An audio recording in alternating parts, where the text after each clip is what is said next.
रामकृष्ण हरी विठ्ठल केशव. कीर्तनकार, प्रवचनकार, तिथले ते कीर्तनकार या पदासाठी व्यक्ती योग्य कधी समजावी आपण की ही व्यक्ती बाबा कीर्तनासाठी योग्य आहे. तर कीर्तनकाराला मुख्य म्हणजे गायन आलं पाहिजे. गायन आलं पाहिजे म्हणजे कमीत कमी पंचपदी आलं का लक्षात. काय काय कीर्तनकार असे आहेत लक्षात ठेवा, आयुष्य गेलं त्यांचं तरी बी आणखीन गायनाचार्य सोबत घेऊन फिरतात आणि ती गायनाचार्य रामकृष्ण हरीपासून सुरुवात करतो. तुम्हाला कीर्तन करायला काय वाटत नाही का अशा लोकांनी? मला काय सांगायचंय पहा, भाषण कोणाला बी द्यायला येतो, आलं का लक्षात. तुम्ही कीर्तन कराय, तुम्हाला जर पंचपदी येत नसेल, तुमचं पाठांतर किती आहे हे महत्वाचं नाही.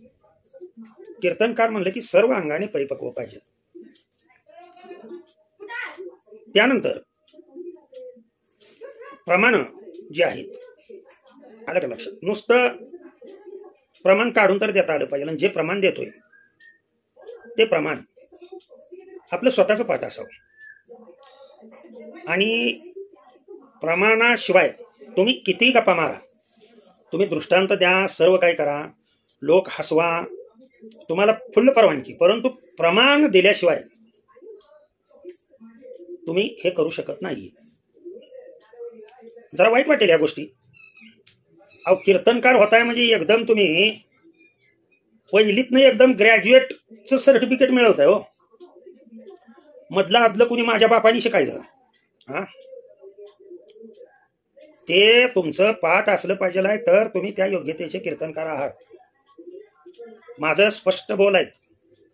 10,000 रुपये 15,000 रुपये कीर्तनासाठी घेतात, परंतु चाल म्हणण्यासाठी आणि पहिली पंचपदी म्हणण्यासाठी जर तुम्हाला गायनाचार्य बरोबर लागत असेल आणि तुमच्या बरोबर त्या गायनाचार्याची सुपारी, तुम्ही गायनाचार्य घ्या, मात्र तुमच्या ज्या ठरलेल्या दक्षिणेमध्ये त्याच दक्षिणेमधल्या गायनाचार्याला द्या. त्याच्यासाठी वेगळी कशाला दक्षिणा मागताय तुम्ही? आलं का लक्षात. हे कीर्तनकारासाठी असणारे नियम हे वारकरी संस्थांनी, ज्या वारकरी शिक्षण संस्था आहेत आणि काय लक्षात ठेवा, कीर्तनकार म्हणून जर बाहेर पाडायचं असेल तर जिथे जिथे रजिस्टर्ड वारकरी शिक्षण संस्था आहेत, रजिस्टर्ड म्हणतोय मी, आलं का लक्षात, त्या रजिस्टर्ड वारकरी शिक्षण संस्थेमधून दाखला कमीत कमी की बाबा पंचपदी यांना येते, आणखीन पुढं बरंच काही मी सांगतोय, तर कीर्तनाला उभा राहा. कशासाठी पापाची भरती करता येण्यावर कीर्तनकार म्हणून मिरवता. आणि कीर्तनकाराचे नियम कुठले पाळता का तुम्ही? कीर्तनकार पाकिटासाठी हापापलेला असता तुम्ही. मी जरा कडक बोलतोय आणि मला सत्य बोलायची सवय, लक्षात ठेवा. आणि ही पहिली गोष्ट झाली की कीर्तनकाराला कमीत कमी पंचपदी तर स्वतः म्हणता आली पाहिजे. इथं काही कथाकथनाचा कार्यक्रम नाही हा, आलं का लक्षात. कीर्तन नाचू कीर्तनाचे रंगी, ज्ञानदीप लावू जगी. मी प्रमाणाशिवाय बोलत नाहीये. नाही नाचता आलं तरी तुम्हाला गाता आलं पाहिजे ना, लक्षात ठेवा. रामकृष्ण किती गात टाळ चिपळ्या वाजवीत. अगोदर थोडस माळ घातल्यानंतर हे आत्मचिंतन आणि हे पाठांतर करायला शिका.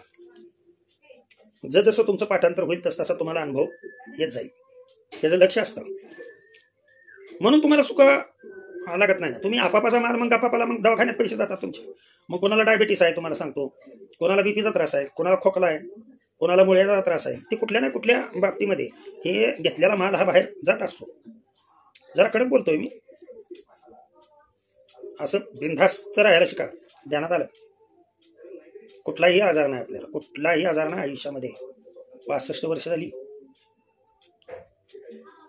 जरा थोडस मी माझं कौतुक सांगू नये, परंतु जरा थोडस आचरणात आणण्याचा प्रयत्न करा. पैसे घ्या तुम्ही, पैसे घेण्याबद्दल माझं दुमत अजिबातच नाही, परंतु कीर्तन करासाठी असणारे हे जे गुण आहेत, हा पहिला झाला, पहिली अट्ट ही झाली. ते काय काय जण काय करते, पोराला गाता येत नाही काय नाही, आपण गायनाचार्य असेल तर आपण म्हणायचं त्या पोराला सांगायला हवं आणि 5-5 हजार रुपये. अरे त्याच्या नावावर कशासाठी पैशाची लुटालूट चालू आहे? उशिरा लागू दे ना, परंतु त्याला शिक्षण संस्थेमध्ये पाठव, तिथं शिक्षण घेऊ दे. आळंदी, पंढरपूर आदीमध्ये शिक्षण संस्था भरपूर आहेत ना, त्यामध्ये शिक्षण घेतल्याशिवाय लक्षात ठेवा. आणि इथून पुढच्या कीर्तनकारांना जे पाठीमागचे झाले ते द्या सोडून. कमीत कमी तो कीर्तनकार 10वी पास असणं आवश्यक आहे. तुम्ही उगं कुठल्याही आता नवीन मध्ये सांगतो बरं का, लक्षात ठेवा. कीर्तनकार व्हायचं असेल तर वाचन, लिखाण आणि इंग्लिश वाचन it is a must now days. आलं का लक्षात? आता सध्या या कलियुगामध्ये दिस इज मस्ट, आलंच पाहिजे. आणि 10वी पर्यंत जर शिक्षण केलं तर त्याला इंग्लिश वाचता येतं व्यवस्थितरित्या. He can speak. आलं का लक्षात? एक उगं काहीतरी चुकीचं बोलायचं, पाठ करून बोलायचं, हे योग्य नाही. लक्षात ठेवा. आपणाला ते की बाबा कीर्तनकार हे कीर्तनकार वकील आहेत, प्राध्यापक लोक आहेत. मी आता आयुष्य माझं टीचिंगमध्ये 11वी-12वीला टीचिंग करण्यामध्ये गेलो. आलं का लक्षात? मी इंग्लिशमध्ये बी कीर्तन करतो, परंतु तसा समाज पाहिजे आहे, त्यानं आलं आवश्यक आहे. संस्कृत आलं पाहिजे आहे कमीत कमी. आता दुसरी अट्ट बघा, कमीत कमी भागवतामधले असू द्या किंवा गीतेमधले असू द्या, कमीत कमी 5 श्लोक त्याचे पाठ असणं आवश्यक आहे. आता तुम्ही म्हणाल महाराज तुम्ही ही नियमावली तयार करताय, परंतु जिथून आम्ही दाखला मिळवणार त्यांचे तर आहेत का पाठ? त्यांचे पाठ असल्याशिवाय त्यांनी वारकरी शिक्षण संस्था सुरू केली का? तिथं जे कोण शिकवणारे गुरुवारी आहेत त्यांचे पाठच असतात ना. त्याच्यामुळं कमीत कमी 5 गीतेमधले असू द्या, भागवतामधले असू द्या, एखाद्या स्कंदामधले असू द्या. आलं का लक्षात? हे कमीत कमी 5 तुमचे पाठ असणं आवश्यक आहे. पुढे तिसरी अट, हे ज्या वेळेला सर्टिफिकेट देणार आहे आपण कीर्तन करण्यासाठी पात्र आहात, हे असं वारकरी शिक्षण संस्थेकडून जेव्हा सर्टिफिकेट मिळणार आहे, आणि विदाऊट सर्टिफिकेटचा महाराजच बोलू नका हो. आलं का लक्षात? असेल तर जाग्यावर जाऊन, आलं का लक्षात, तिथे त्यांना नीट समजून सांगा बाबा तुम्ही शिक्षण घ्या अगोदर, कीर्तन थांबवण्याचा अधिकार नाही तुम्हाला. कीर्तन सुटल्यानंतर त्यांना सांगा की इथून पुढे कीर्तन करताना एव्हरी पर्सन हॅव फ्रीडम, परंतु त्या फ्रीडममुळं हे वर्ल्डमध्ये इतका फ्रीडम माजलाय. फ्रीडम याचा अर्थ स्वातंत्र्य, स्वैरावैरा, जगाचा आकार स्वैरावैरा करणे असा होत नाही. लक्षात ठेवा. जग जे भरकटत चाललेलं आहे, त्या भरकटत चाललेल्या जगाला प्रत्येकाला स्वची ओळख करून देण्यासाठी मी अगोदरही बोलून गेलो की कीर्तनकार, प्रवचनकार हे पोस्टमनचं काम करतात, पण तो संतांचा निरोप आहे, तो फक्त आणून आपल्याला समोरच्या लोकांपर्यंत द्यायचा. हे 3 अटी. आता कोणत्या कोणत्या अटी सांगितल्या ती लक्षात आलं असेल तुमच्या. आता पुढची अट, ज्ञानेश्वर माऊलींचा हरिपाठ नवीन कीर्तनकाराला, हरिपाठामध्ये जे माऊलींच्या 37 अभंग आहेत गुरु परंपरेसह, ते 37 अभंग कीर्तनकाराला आलेच पाहिजे. आणि हे तुमच्या फायद्याच्या गोष्टी सांगतोय, जगाच्या फायद्याच्या गोष्टी नाही. तुम्ही स्वतःला आपण त्या लायक आहोत का, कीर्तनकाराच्या लायक आहोत का, हे प्रथम ठरवा अगोदर. आपणाला कीर्तन करत असताना हे सारखं बोचलं पाहिजे, रे आपण कीर्तन करतोय पण आपल्याला हे येत नाही, कसं तुम्हाला सुखाची प्राप्ती होणार सांगा बरोबर. अशी 1000 जरी कीर्तन केली काय उपयोग नाही. लक्षात ठेवा. हरिपाठ हा सर्वच श्रेष्ठ आहे, सर्व ग्रंथाचं सार आहे. नवीन कीर्तनकाराला पहिल्या वर्षामध्ये जेव्हा सर्टिफिकेट द्यायचं तेव्हा हरिपाठ, माऊलींचा हरिपाठ हा आलाच पाहिजे पहिल्या वर्षामध्ये. मी सांगतो म्हणजे जसं डिग्री करण्यासाठी FYBA, SYBA आणि TYBA अशा पद्धतीनं असतं, तशा पद्धतीनं हा अभ्यासक्रम अशा पद्धतीनं झाला पाहिजे. गात्यामधील जगद्गुरु तुकोबारायांच्या गात्यामधील कमीत कमी तुम्हाला 25 अभंग आले पाहिजे, कमीत कमी. नाथ महाराजांचे कमीत कमी तुम्हाला 10 अभंग आले पाहिजे, कमीत कमी 10 अभंग नाथ बाबांचे. लक्षात ठेवा, सांगतोय त्या गोष्टी. नामदेव महाराजांचे कमीत कमी 10 अभंग तुम्हाला आले पाहिजे. सर्टिफिकेट देणाऱ्या व्यक्तींनी ही चाचणी त्यांची घ्यायची, आलं का लक्षात, आणि नंतर सर्टिफिकेट द्यायचं. बोगस सर्टिफिकेट जर दिलं तर ते संस्थेवर कारवाई झाली पाहिजे, अशा पद्धतीनं काहीतरी बंधनकारक, म्हणजे बोगस सर्टिफिकेट. कारण तुम्हाला माहित आहे की आता परवाची म्हणण्यापेक्षा 2-4 दिवसात गाजत असलेली अगदी MPSC UPSC एक्झामच्या बाबतीत सुद्धा हे बोगसगिरी होते म्हणल्यानंतर कीर्तनामध्ये होईल का नाही. त्याच्यामुळं हे सर्टिफिकेट देताना त्या संस्थेने हे पूर्ण पाहणं गरजेचं आहे. त्यानंतर आता पंचपदी मी सुरुवातीला सांगितलं, म्हणजे टाळ वाजवता येणं, दोन्ही प्रकारचा. धुमाळीमध्ये टाळ वाजवणं म्हणजे बसणी ठेक्यामध्ये, त्यात पुन्हा ठाईमध्ये टाळ वाजवणं आलं पाहिजे. त्याचं शिक्षण घ्या ना आपण, आलं का लक्षात. मोफत शिक्षण देणाऱ्या भरपूर संस्था आहेत. फक्त तुम्ही तयार होण्यासाठी या बाबी तुम्हाला येणं फार महत्वाचे आहे. आणि भगवद्गीतेमधल्या म्हणजे ज्ञानेश्वरीमधल्या कमीत कमी 10 ओव्या आवश्यक असणाऱ्या 10 ओव्या तुमच्या तोंड पाठ असणं आवश्यक आहे. हे एवढे जर नियम असतील तरच. त्यानंतर बोलण्याची भाषा तडक आहे का, व्यवस्थित आहे का. बोलणं हे अभंगाला धरून पाहिजे, अभंगाला सोडून नको आहे. हे वारकरी शिक्षण संस्थेकडून ज्या वेळेला सर्टिफिकेट घेणार आहे त्यावेळेला ते त्या वारकरी संस्थेने हा विचार करायचा. हे फार जुने महाराज आहेत आणि ह्यांना सगळे येत असावं. का येत नाही तुम्हाला सांगतो, खोटं नाही सांगत. आणखी एक महत्वाची गोष्ट सांगायची राहिली, नाटाचे 61 अभंग आहेत, त्यापैकी कमीत कमी 10 अभंग तुमचे पाठ पाहिजेत. म्हणजे पहा किती साधं सोपं मी काम सांगितलं कीर्तनकार बनण्यासाठी. कोण बी उठतंय नका कीर्तन करतंय, आणि करा हो, तुम्ही करण्याबद्दल माझं दुमत नाही. यामध्ये नवीन कीर्तनकार आले पाहिजेत. हे 1 वर्षासाठी मी सांगितलं. ही जी नियमावली मी आता सांगितली ती नवीन कीर्तनकार पहिल्या वर्षामध्ये त्याला वर्षभर हे एवढं आलं पाहिजे आहे, तर तो पहिल्या कीर्तनासाठी 1,500 रुपये घेण्यासाठी, कमीत कमी दक्षिणा 1,500 रुपये घेण्यासाठी तो पात्र आहे. पहिली महत्वाची गोष्ट. आता ज्या वेळेला ते सर्टिफिकेट दिलेलं, वारकरी शिक्षण संस्थेनं दिलेलं सर्टिफिकेट दुसऱ्या वर्षी रिन्यू करायचं. ते सर्टिफिकेट रिन्यू करताना लक्षात ठेवा, रिन्यू करताना दुसऱ्या वर्षी म्हणजे 1 वर्षाचा अनुभव घेऊन तो कीर्तनकार पुढे गेला. मग आता हा थोडासा वरच्या लेवलला आलेला कीर्तनकार झाला. म्हणजे वरच्या लेवलला आला म्हणजे त्याच्या गायनामध्येही सुधारणा झाली पाहिजे.